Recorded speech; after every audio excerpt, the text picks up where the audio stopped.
ashafasha dukuye nyarenga n'ibyo iriko reba nayo ngiye kirakanda iyo jojo bijigo bizigita umusozi aho yiriwe nta rungu nta maganya nta gahinda mash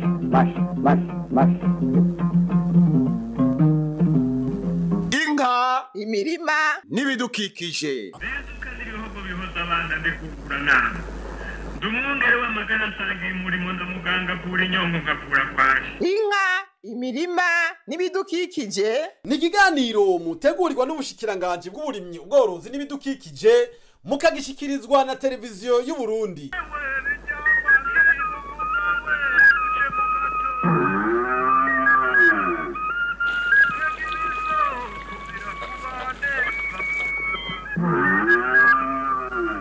turime tworore kijambere tubungabunga ibidukikije. Ivu ibidukikije amaboko y'abantu n'imbuto nivyo bintu vya mbere bituma igihugu gishobora gutera imbere mu bijanye n'uburi. Kuva kera na rindi iyo abarimyi bimbuye ibiterwa mu mirima yabo bimwe barabifungura ibisigaye bakabibika mu bigega kugira baziganirize kazoza. Mu ntumbero rero yo kurwanya inzara mu gihugu cacu c'u Burundi, Reta yarashizeho umugambi wo kuziganiriza abenegihugu umwimbu ibicishije ku bushikiranganje bw'uburimyi ubworozi n'ibidukikije mu kigo ANAGESSA, ikigega c'intega bizoza.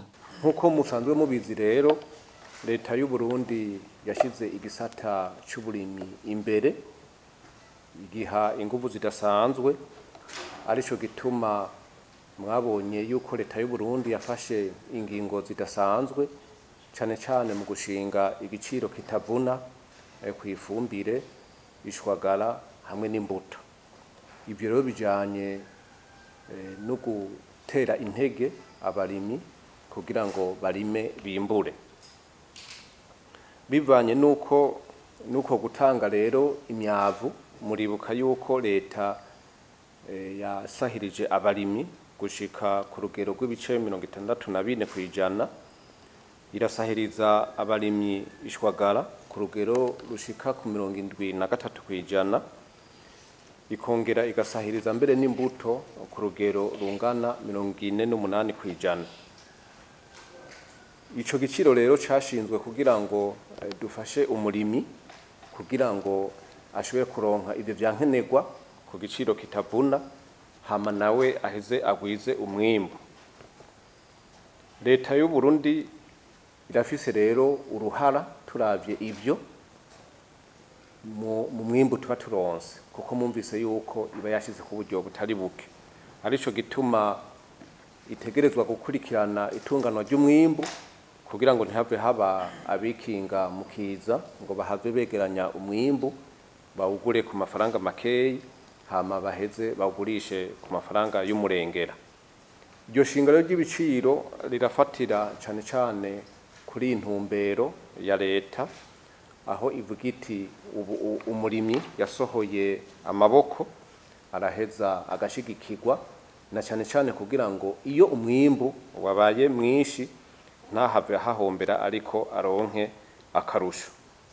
Muri ico gihe rero uburyo, inguvu, ibikoresho byose byakoreshejwe birahezwa bigaharurwa kugira ngo tumenye igiciro umurimyi aronkeyeko ikiro c'ibigori, kugira ngo umwenegihugu nawe azabone yuko ca civugo Leta yavuga yuko umufuko uteza kuronka amafaranga, umwenegihugu abone yuko catanguye. Muri uwo mugambi Leta ifatira kwitongo umurimyi aba yarimye ryabagwiwe canke iryo yakose, igafatira ku bakozi baba bakoze mu mirima, mu gutera, mu kubagara, mu gufurira no kwimbura, eka n'ibindi bikorwa kugira umwimbu uboneke. Haraharugwa kandi umwavu w'ikirundi n'ifumbire y'ikizungu ikoreshwa mu gutera, ishwagara umurimyi agura, imbuto akoresha, imiti yo kuvura ibiterwa ikora, ndetse hagaharugwa n'itagisi umurimyi atanga ku mwimbu aba ashoye, gutyo Leta ikabona gushinga igiciro yogurira umurimyi ku kiro. Abenegihugu bakaba bashima uwo mugambi wa Leta mvyeyi kandi nkozi. Turawushima cyane turawushima kabisa na muntu awugaya n'umwe ahari. Uyu mugambi no ushima waje hageze, waje abantu bose bafise inzara n'inyota, yaho leta yafashe ingingo na nyakubahwa umukuru w'igihugu nta bigori bikwiye kononekara, ahubwo ibigori bikwiye kuja mu minwe ya leta. Nabishimye cyane kubera aho tubaye abadandaza baraducinyiza cyane, ukaduha amafaranga make abaho bakumva ko kugira ngo tukugura ku gihumbi ukaraba ico gihumbi cyo kimaze ugasanga amafaranga make uravye n'ibintu ba warakoresheje. Ubwo mu miryango iwacu ikintu wari ukeneye urakironka, ugasubira ukongera ugakoresha iyindi mirimo wari ufise ukiteza imbere mu rugo, kwigisha abana, kubagurira uduhuzu twiza, udukamambiri, kugira neza mu nzu, udukoresho wari ubuze ukadugura. Je nk'ubu mu rugo iwanyu ndabushima n'ukuri ku mwimbu narose, ndavye uburyo nakoresheje ndabishima cyane, ahubwo baze batwongere n'ayandi. Turashima cyane gose, nka jewe igituma no ushima cyane gose ku buryo nakoresheje, nkoresheje imvuzi wanje, nkaca ndaba n'amafaranga ndiko ngusha ngaha, nashoboye kuronka iparasera abana bazoba mu cyo gituma shima uyu mugambi. Turashimira cyane gose kuko yatwimvuriye ko abantu bato idutera intege twegeza haruguru, biboneke ko no mu mwaka uza tuzoshiramo ingufu cyane mu gutanga kurima. Mu mwaka uheze twaradandaje mugabo kubera ko igiciro cyari gitonya cyane, twariyunguruje akantu gatonya biduha intege, mugubu nko hari akarusho tubona ko tuzoronka akarusho cyane. Ndawushima cyane kandi abarimyi bose n'igituma bawushima, naha mubona umurimyi wese ariko arashora avuga ati hera kuri jewe kugira kubera yumva ayo mahera ari menshi, ati nanjye ayo mahera ndayakoreko. Abanyagihugu byaratuguye neza kubera twahora tubigurisha n'abarimyi n'abadandaza bakatubwira ku giciro gito, ariko bitewe nuko leta yarayitwibutse byatumye abantu bagurisha amafaranga bumva bipfuza, naho amafaranga adahera uburyohe. Uwo mugambi wo kuziganya umwimbu watanguye gushirwa mu ngiro mu mwaka w'2021 ku mwimbu w'ibiterwa bitandukanye. Iki gihe turimwo hakaba hariko hegeranywa umwimbu w'ibigori kandi bikaba vyariteguriwe neza mu kigo ANAGESSA. Twaragareje kuvyiteguramwo, turanasigura n'ingene bikwiye kugenda. Bwa mbere nuko izo ntete bazoba batuzaniye, icyambere gihambaye nukuraba yuko zumye neza, kuko mu gihe zitumye neza niho hava ingorane zuko izo ntete zishobora kubora. Ariko iyo izo ntete zumye neza, umuntu aba ariko aririnda bikwiye kugira ngo izo ntete ntizize zibore. Rero turafise ivyuma byo gupima, novuga imbeho canke amazi biri muri izo ntete. Rero hariho urugero, ico cuma citwa milimetre kigeze ku giharuro ca 13, ubwo yuko izo ntete ziba zumye neza.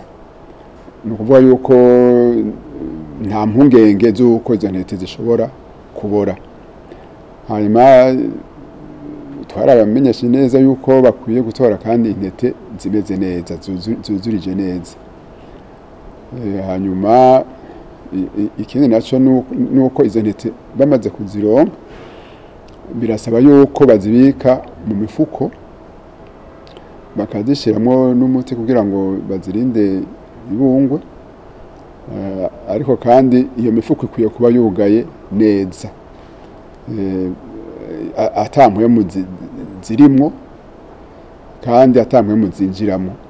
Gutyo naho ari nk'agakoko kakiri irigi karimo, kubera kabuze impwemu gaca gapfa.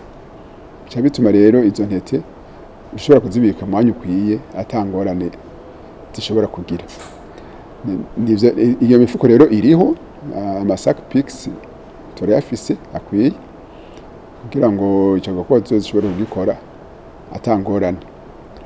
Hanyuma icya gatatu gikomeye nuko iyo mifuko imaze gutekerwa neza, bikenerwa yuko bayitereka ku mbaho ivyo bita amaparete navyo biriho kandi byarategekanijwe.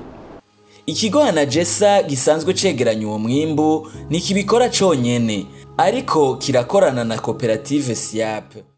Abatazi CIAP ni koperative isanzwe ikurikirana cyane ibijanye uburimyi n'ubworozi, ikaba yarongeye kandi igafasha mu gukwiragiza amakoperative yose mu gihugu cyane cyane mu bijanye no kugwiza ibintu by'uburimyi n'ubworozi.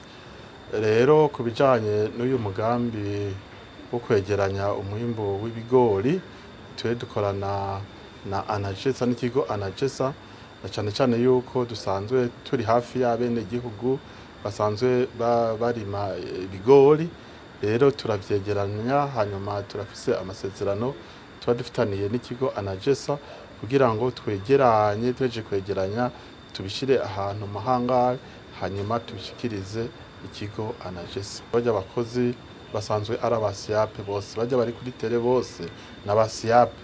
ANAGESSA iduha amafaranga hanyuma natwe tukabahemba nk'abakozi bacu baba bagize icyo bashikiriza muri ibyo bikorwa bitandukanye bariko barakorera hariya mubona aho bariko barakorera ibigori. Igikorwa bakora hajya turafise abasanzwe baduserukira mu ntara. Abo baduserukira mu ntara nabo bafasha gukurikirana abaduserukira mu makomine, kuko CIAP iragenda gushika mu makomine no ku mitumba irafiseyo abantu bayo. Rero abo mu ntara tubarungikiye nk'uburyo bwo kugurira mu ntara, nabo baca baburungika mu makomine nayo bakaburungika mu mazone kugira ngo begeranye bikurikiranwa neza yuko ivyo baguze bihuye n'amahera twabahaye. Burya buhinga haba gupimisha tujya twuma twita imidimetre kugira ngo barabe ko vyumye nuko bitumye, turabigishije cyane, turabereka ahantu by'ukuri kajya ka machine kageze ku rugero rw'13 ivyo bigori biba vyumye, ariko iyo kaje kariho ku rugero rw'14, 15, 16 ivyo ntitubigura. Gusa ibiri munsi ya 13 byo biba vyumye cyane, nta ngorane nimwe. Ivyo twarabibigishije rero.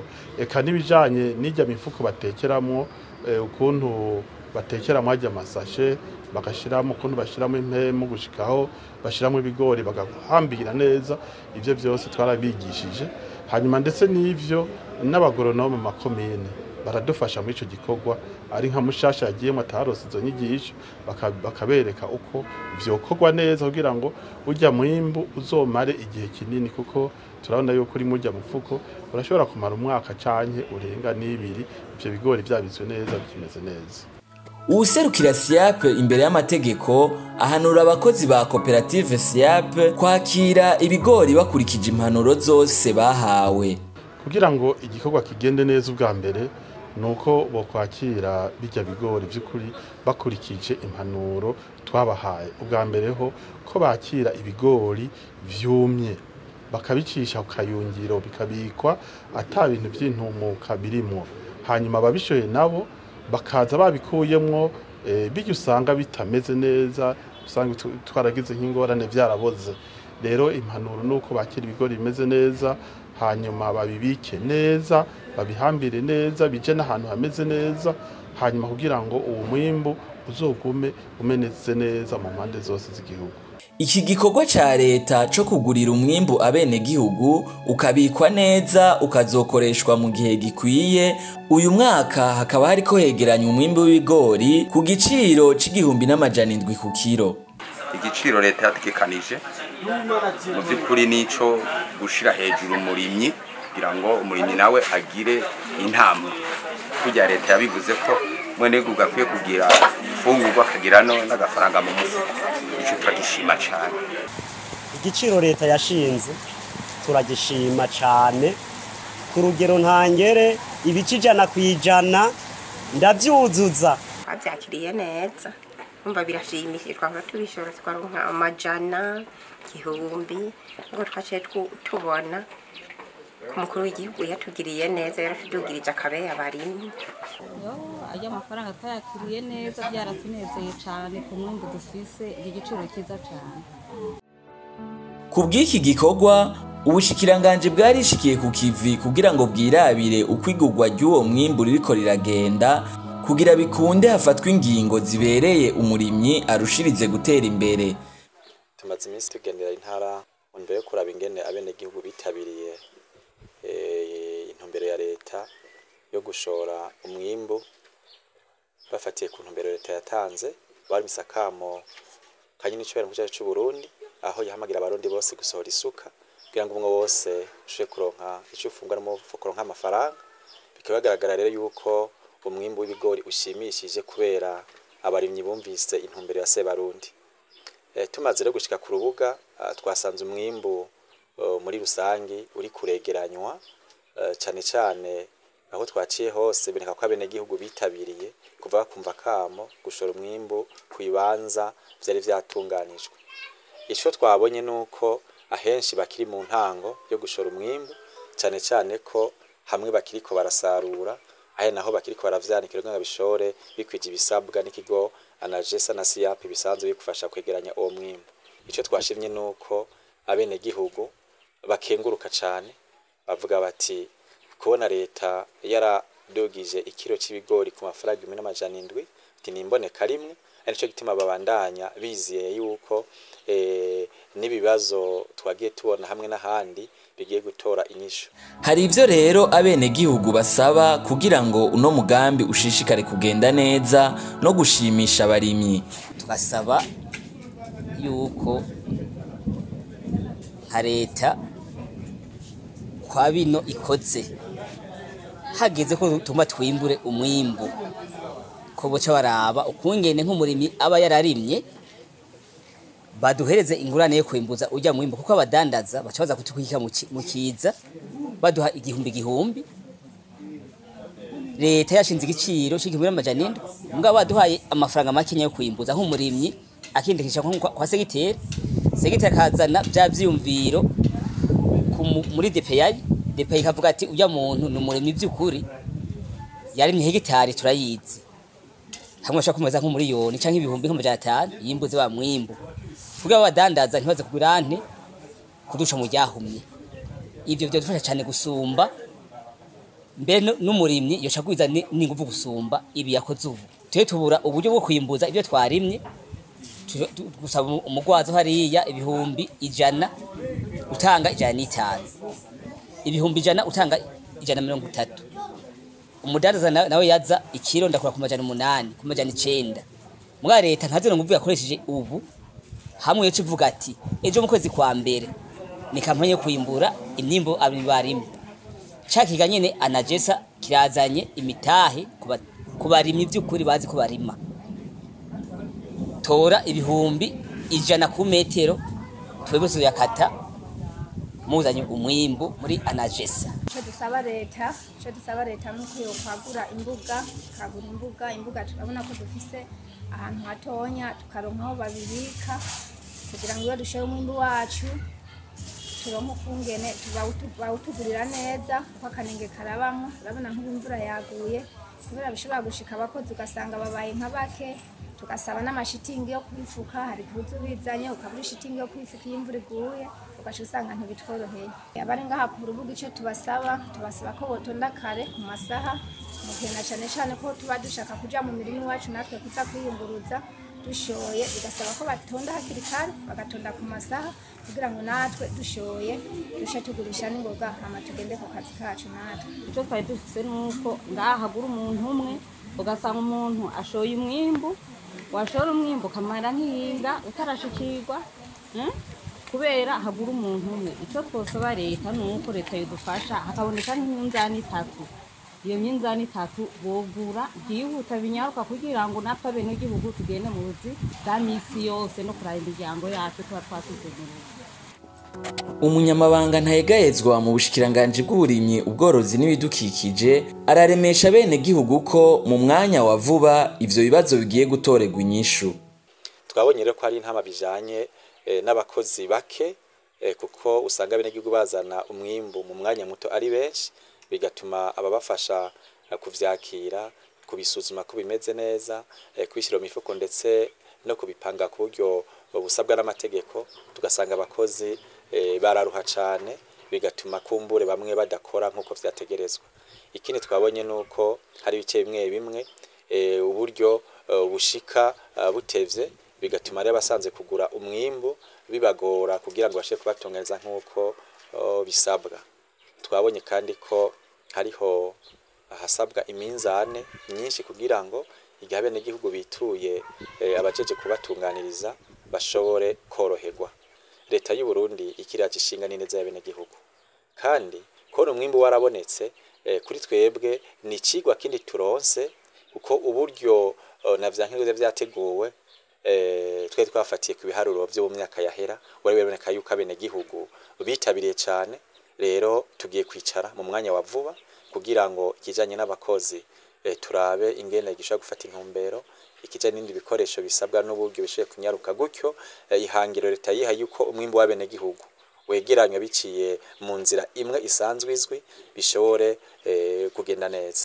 Imbere yuko turangiza kino kiganiro ducishemo duhanure abashingantahe bamwe bamwe basesagura itunga ry'umuryango bagahengera iyo umwimbu wabonetse bakawushora batagiye inama nabo bubakanye.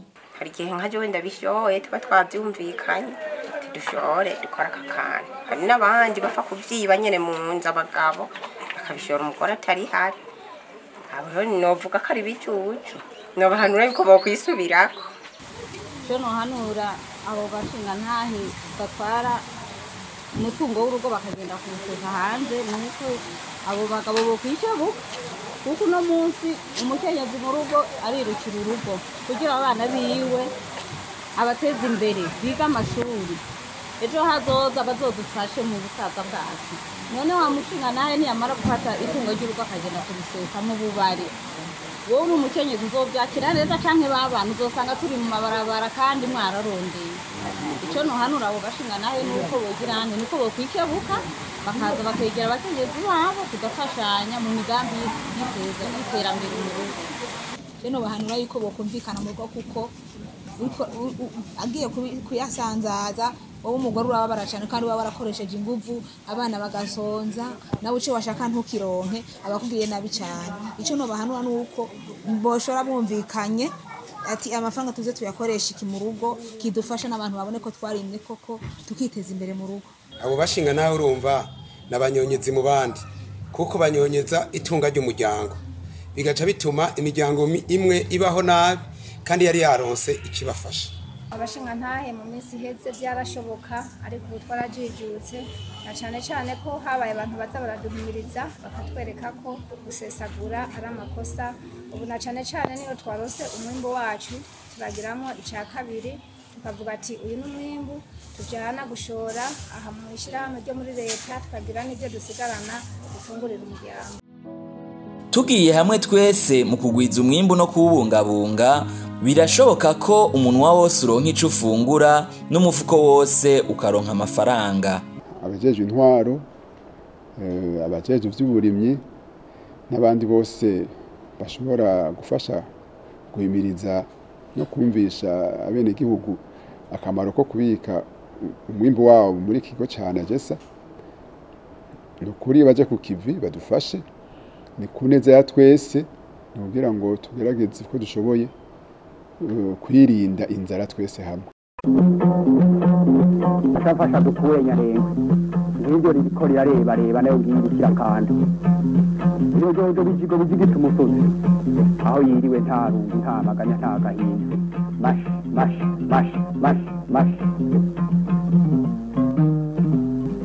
Inka imirima n'ibidukikije ibihugu bihuza abana bikugurana ndumwungere w'amagana asangiye umurimo ndamuganga kura inyongo ngakura kwaje. Inka imirima n'ibidukikije ni ikiganiro mutegurirwa n'ubushikiranganji bw'uburimyi ubworozi n'ibidukikije mukagishikirizwa na televiziyo y'u Burundi.